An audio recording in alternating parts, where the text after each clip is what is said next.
All right, Brian, the day has finally arrived. The world's going to get to see what our life has basically been consumed by the last year.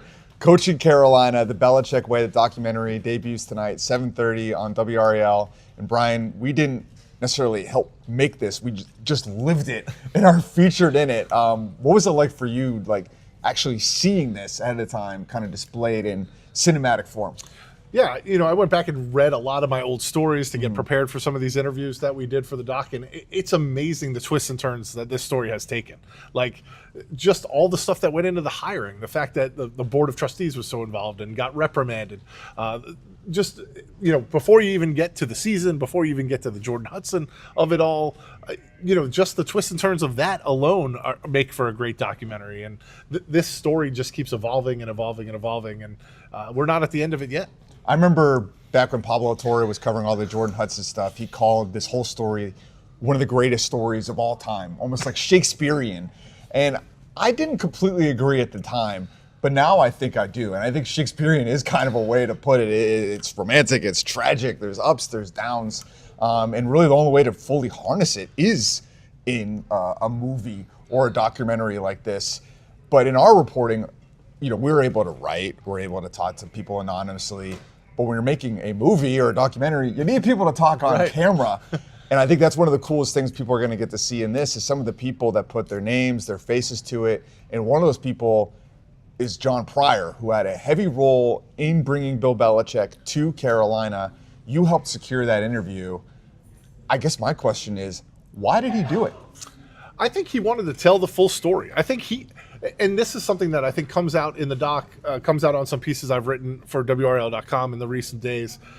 But they think it was a success. Like, this wasn't just about wins and losses. Clearly on the field, it was not a success. 4-8 is nobody's definition of success.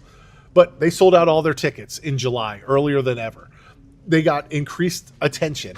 They got more sponsorships. They increased ticket prices and still sold them out. They got more donations. Like, all the things they wanted to do in elevating the North Carolina football program, they did.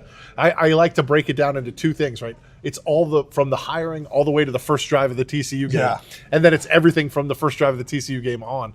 That first half exceeded their expectations. Like, I think, and a lot of the people that we talked to, it sort of broke their brain how much attention they got. This was exactly what they wanted, to elevate this program from an anonymous middle-of-the-road ACC team to one that everyone is talking about.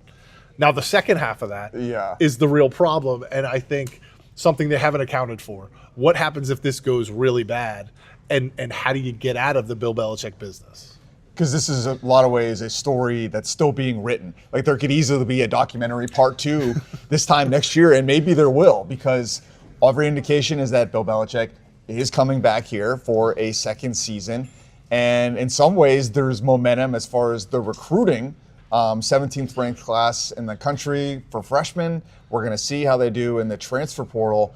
But all that buzz and all that revenue that came with the hire, a lot of that was based on the promise that this was going to work well. And now that we've seen that it not only didn't work well, it worked spectacularly bad in a lot of cases. How do they keep that momentum going into the next season? Because these freshmen, 17th grade class might be great, but how many of them are even going to see the field next year or make an impact? So they've got a whole lot of things to figure out here in year 2. Yeah, I think this is the big question moving forward. You got that sugar high, right, of Bill Belichick is hired and everybody buys the tickets and ESPN puts you on primetime on Labor Day night. Well, that sugar high is kind of worn off, and there's no sense that this team, at least at this point, is going to be demonstrably better than it was last year. Their schedule is infinitely harder, and they may only be favored in 2 or 3 games next season. And so what is going to happen between now and August and the game in Dublin, Ireland, that indicates this program is going to get better? Well, maybe we'll see some stuff in the transfer portal. Maybe we'll see who Bill Belichick hires as offensive coordinator. But are those things going to energize the fan base to go back out, buy the tickets, go to the pregame show, the Chapel Thrill, and see whatever concert series they bring this year? Or is all that gone? Did they squander all the goodwill that the hire brought them by having such a bad season? Like, because that's part of this, right? If you had hired a John Sumrall or a Jeff Monken, I think they could point to, hey, we're building something.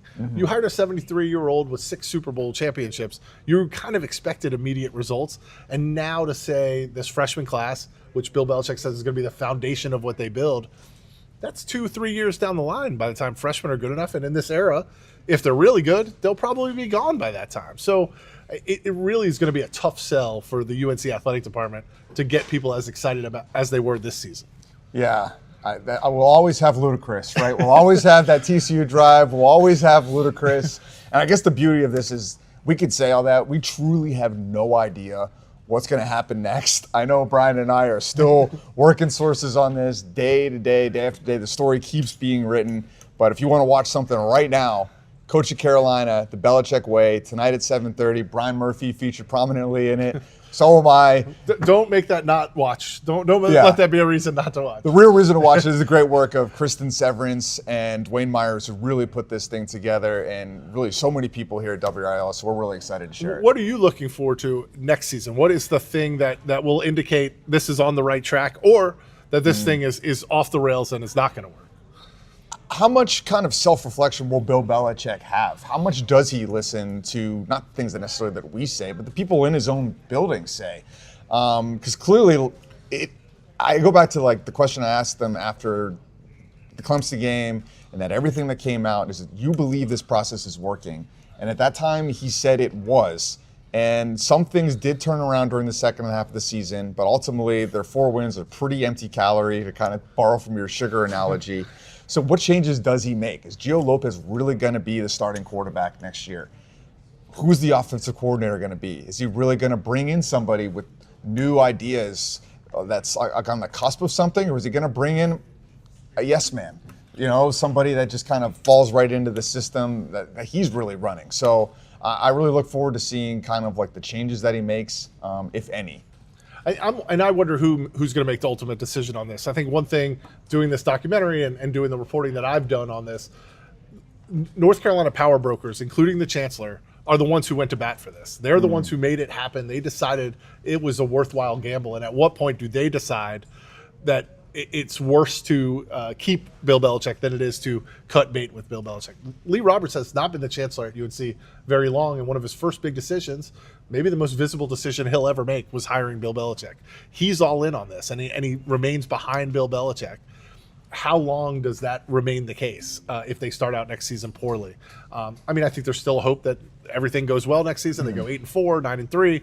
They're playing in a bowl game, and this is a success. But I think that's one of the things I'm looking for. When do the decision makers at Carolina decide this is enough, that we've had enough? Hollywood loves a sequel, and we've got the good makings for one. So maybe we got to get our production crew on Coach of Carolina Part 2. But for now, enjoy Part 1 tonight at 7:30. For Brian Murphy, I'm Pat Welter here in the WRL Newsroom.